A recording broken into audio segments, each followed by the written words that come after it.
சமூக ஆர்வலரான அன்னை வி.ஜி. சரவணன் அவர்கள் கடந்த 3 ஆண்டுகளுக்கு மேலாக ஸ்ரீவைகுண்டம் தொகுதி மற்றும் அதன் சுற்று வட்டார பகுதிகளில் உள்ள ஆதரவற்ற ஏழை எளியவர்களுக்கு இல்லம் தேடி மதிய உணவு மற்றும் இரவு உணவு திட்டத்தை ஏற்படுத்தி உணவு வழங்கி வருகிறார்.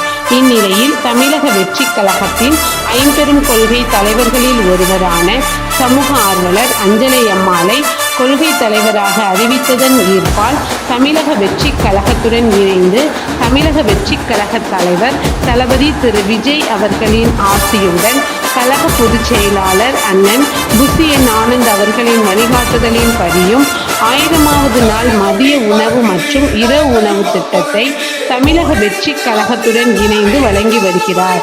25/7/2025 இன்று 1137வது நாளாக ஏரல், உண்டியலூர், ஸ்ரீவைகுண்டம், கோட்டைக்காடு மற்றும் கீழமங்கலக்குறிச்சி அதன் சுற்று வட்டார பகுதிகளில் உள்ள 155 ஆதரவற்ற ஏழை எளியவர்களுக்கு தமிழக வெற்றிக் கழகம் தூத்துக்குடி மேற்கு மாவட்டம் சமூக ஆர்வலரான அன்னை வி.ஜி. சரவணன் அவர்களின் சார்பில் மதிய உணவாக முட்டையுடன் கூடிய சாம்பார் சாப்பாடு வழங்கப்பட்டது.